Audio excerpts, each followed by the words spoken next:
Following the mysterious death from starvation of an old convent school friend who became a nun, television investigator Jemima Shore revisits the convent at the request of the Reverend Mother Ancilla.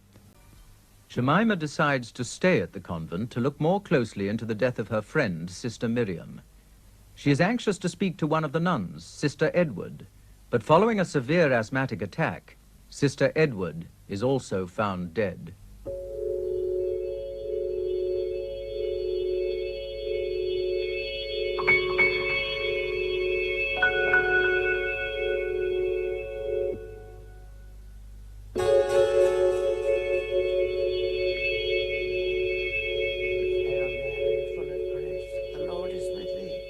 Blessed art thou amongst women, and blessed is the fruit of thy womb. Holy Mary, Mother. I'm so sorry. There was no need for her to die.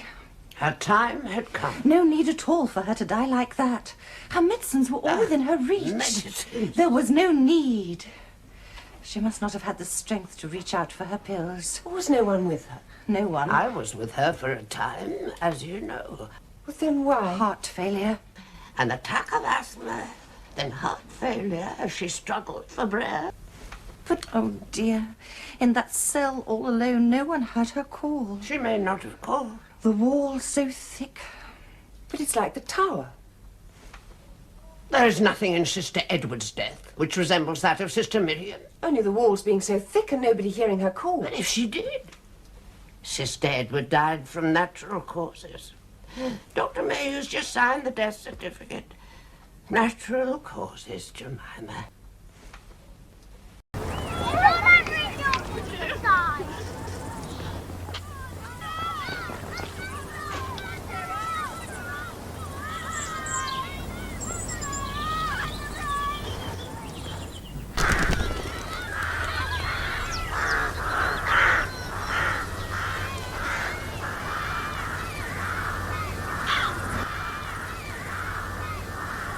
Jemima! Sister Elizabeth.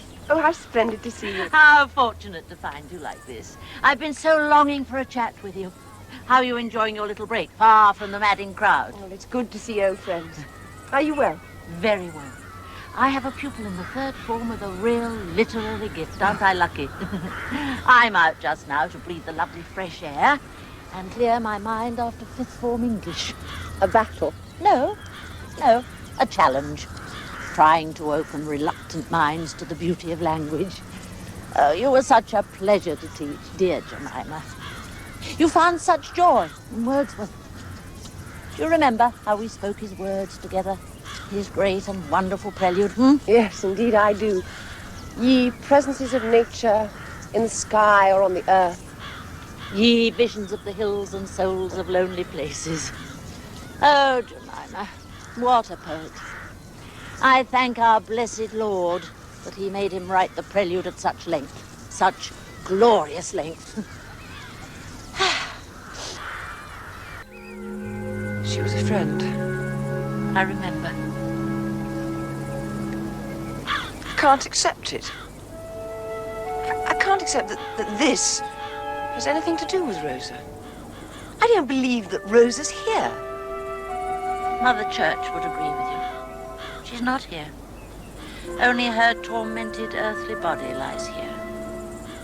May God have mercy on her soul. It's a beauteous evening. Calm and free. The holy time is quiet as a nun. Breathless with adoration. Tower of destruction. There's nothing distressing here, Jemima. Community came and attended to it after it happened. Nobody's been here since. Must be ghastly here at night. Nobody comes here at night. Rosa came.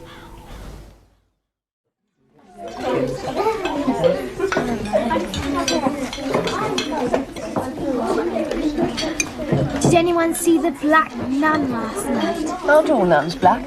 I'm talking about the black nun, an apparition. Oh. Did you never see it when you were here at school? Never. Oh, wait a minute, I do remember something vaguely.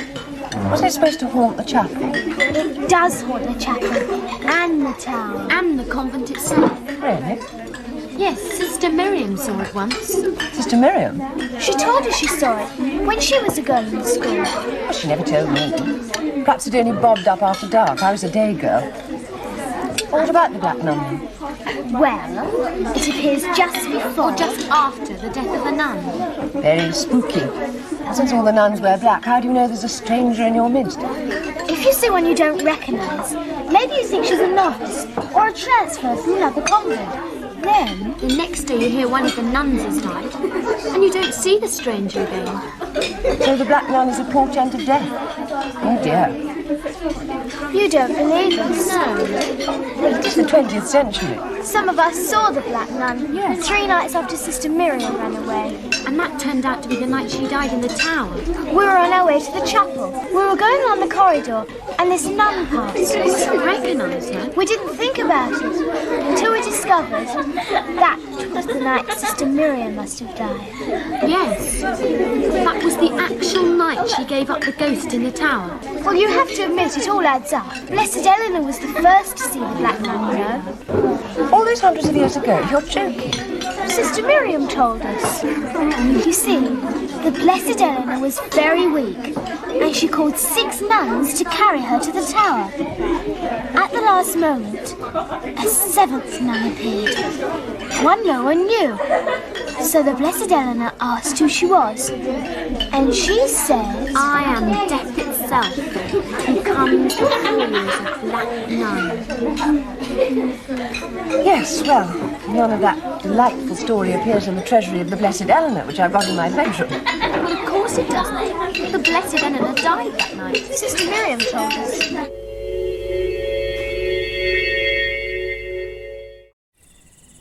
Smells good. I hope you enjoy it. I'm sure I shall. Your coffee's the best I've ever had. Those children do chatter so, Miss Shore. They hardly let you eat your dinner. I hope they don't tire you too much. Goodness, no, makes a pleasant change. They've been telling me ghost stories. Oh, really? About the Black Nun. The Black Nun? The portent of death. Ah, foolish. Foolish, foolish.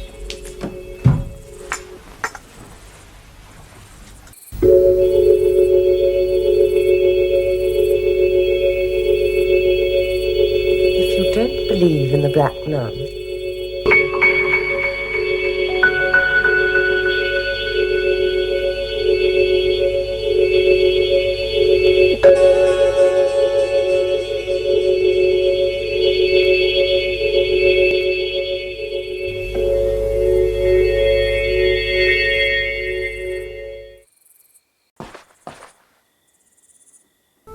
if you don't believe in the Black Nun, come to the tower one night and see for yourself.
there anyone there?